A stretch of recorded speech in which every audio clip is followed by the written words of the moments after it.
He met an untimely demise, didn't he? That he did in 1984, shot by his dad. But hey, Yikes. let's not dwell on that.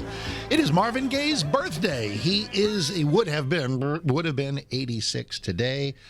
Oh boy! But speaking of, this is not Happy Liberation Day. I know, Happy Liberation Day. Well, it's going to be a big day. I mean, but of course I'm with you. I'm glad April 1st came and went. I mean, and on top of everything else that happened last night with Wisconsin, and I know we want to kind of break all that down. Val Kilmer dies at 65. I know, He's got to die at 65. He can't die at 70. No. 90. No. 90, 88. I'd have taken 93. Heck, I would have taken 71. He's got to die at 65. 5 days before you turn 65. Right on the eve of my 65th birthday. So wow, what a crappy day yesterday. Although, there were a lot of bright spots as well. Say what you will about the Wisconsin electorate. At least they got voter ID right. Very important. That is correct. Very important. And did you hear that? Were we talking about this, or was it somebody else? Where it was like, hey, the voter ID measure passed, and we saw that as a possible positive harbinger. It's like, hey, maybe that means the Republicans have really shown up, and that the Republican is going to win. No, you know what it's proof of? It. Even Democrats have clarity on that. There are tons of people who voted for this Susan Crawford person, but wanted voter ID also. So let's talk about Susan Crawford. I was listening to her acceptance speech on your show, driving over the Howard Franklin Bridge.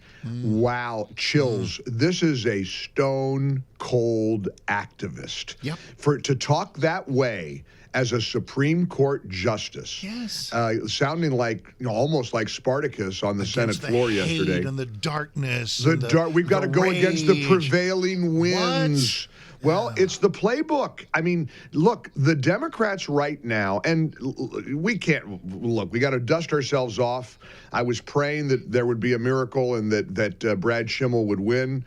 Wasn't particularly close. I saw little old ladies tell CNN, well, I voted for Trump, but I'm worried about abortion rights.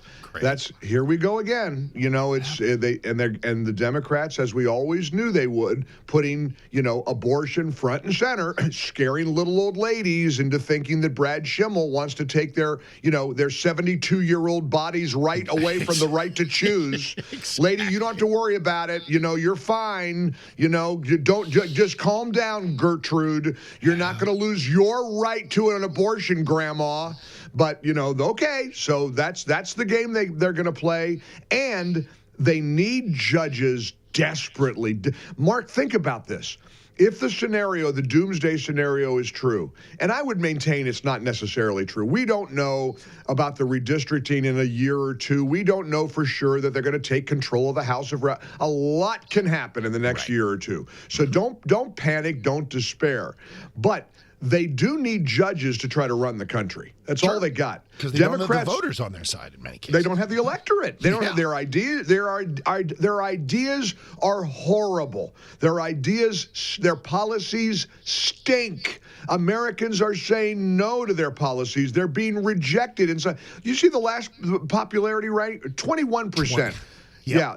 I got a real kick out of all these Democrats spiking the football last night on social media over the Wisconsin Supreme Court race. They love us. You're a party that is, as John Kennedy put it, a little bit less popular than chlamydia. So just calm down, but they know that to weaponize a branch of government to force your will upon the people is the only thing they got. That's all they got. And honestly, I'm so glad you played that Susan Crawford acceptance speech because it does reinforce the strategy. She doesn't even hide it, Mark. No. She's, like you said earlier, she sounds like a politician on the stump. We've got to stand up against the darkness of Trump and Trumpers and the Trump movement. This is all they... So, by the way, Wisconsin, have at it. Sanctuary cities galore.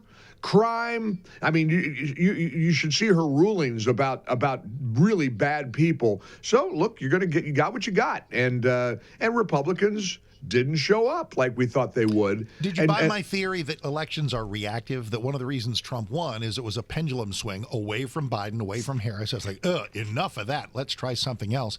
Now in the early months of Trump, with so much success, so much energy, so many things that are liberal defeats, it really pumped some activism. I just think that Democrat turnout, we were beaten in all elections are a turnout election, but we were really beaten in it's probably a 50-50 state. Their energy was more because they've seen what's going on with Trump. Republicans have seen the Trump opening couple of months, have gone, wow, this is really cool. Time to get back to work. Leftists see the Trump stuff and go, we must take to the streets. That's why. Well, I loved what you read from Charlie Kirk, who is emerging as one of the most popular, vibrant, vital voices in America, and we're so proud to have him on the Salem team. And this young man is just doing wonders. And look, Turning Point USA was on the ground in Wisconsin. A lot of good people left it all out on the field last night in Wisconsin. But Charlie said, "We're the party of welders, waiters, and plumbers. They're the party that lives for politics. They live for this. This is their religion." And we do have to acknowledge that Trump resurrected a dead GOP. I mean, everybody's agreeing that without Trump on the ballot, Republicans let me go to my job and I'll do my thing and let him on the ballot, it was barely a 1% win over Kamala. I mean, it was one of the swing states that he won, but it was 1%. Well, and Wisconsin is truly one of those real purple states. They're down the middle, and you got Madison and Milwaukee. You got big liberal strongholds. So look, we got to learn from this, and I think Charlie's right. Let this be a wake-up call. And look, I don't mind. This is weird of me. I was thinking this last night when I went to bed. The other side, our loyal opposition, has had nothing to cheer about since November 5th. Nothing.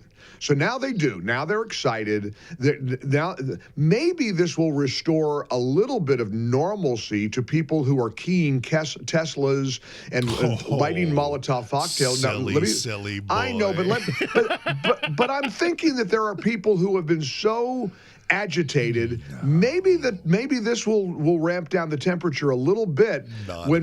Not at all? You don't think so? Not at all. Not a chance? Now, among reasonable people using Earth logic, people who are just more liberal than we are, sort of center-left, they may think, okay, they may have a moment of breathing easier.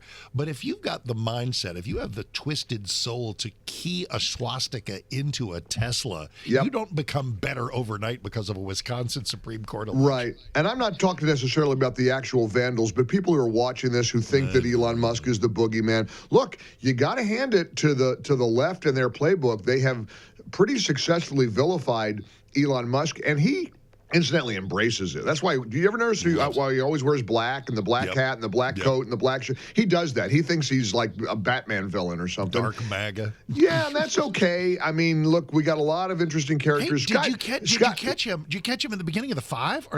I did. I saw that. Of course, as they call it in Central Time, the 4. So it's 4 o'clock. Lisa and I are sitting down and firing up some Fox News, and there's Judge Janine saying, "Hey, joining us now, Elon Musk." I said, "Whoa, what?"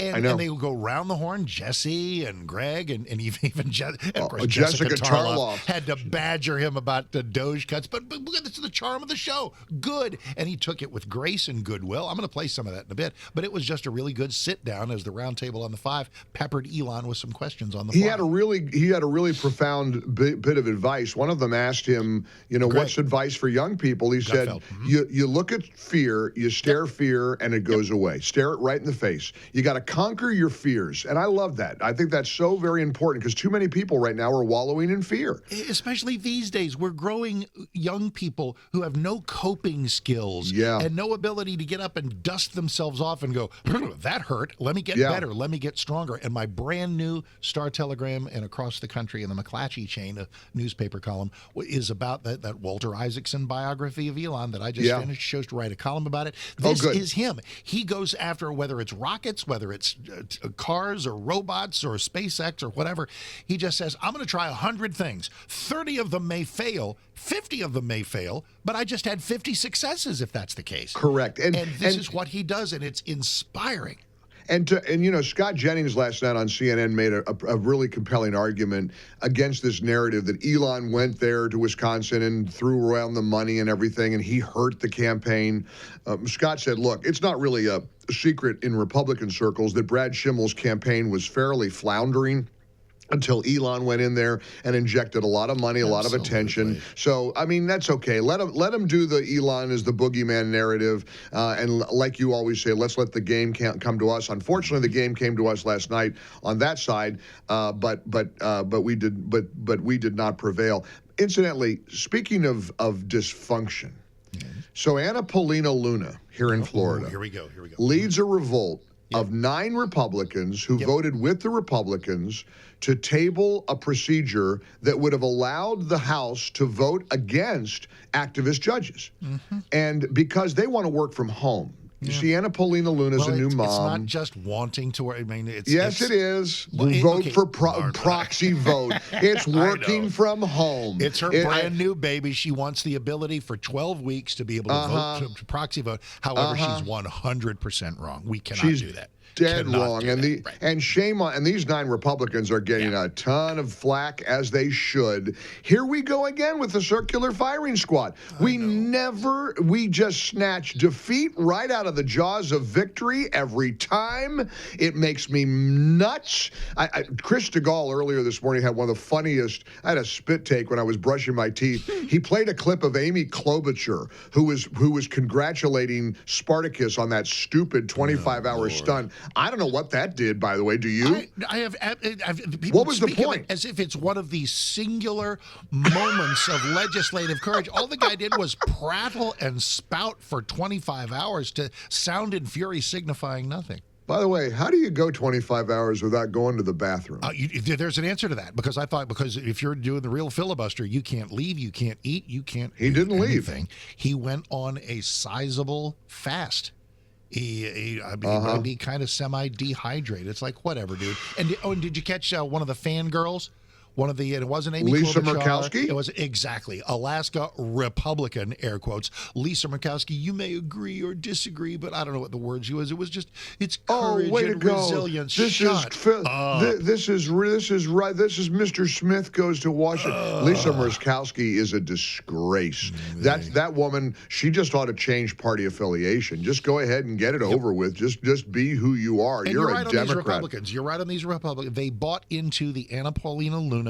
And who's the other one? Brittany, I forget the young lady from Colorado. But there were 9 of them. Who has a brand new baby, but they went along with this.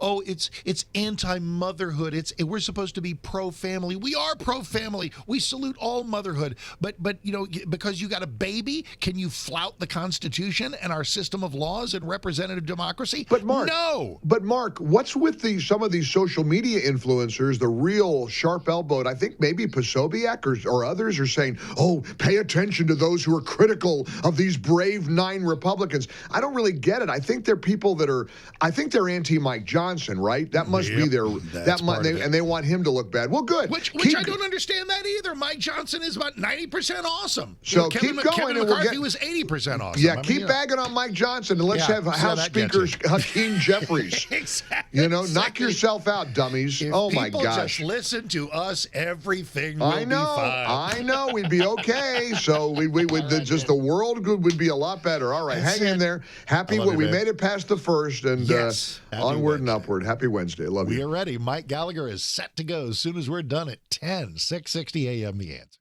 For full shows, live and on demand, it's Salem News Channel.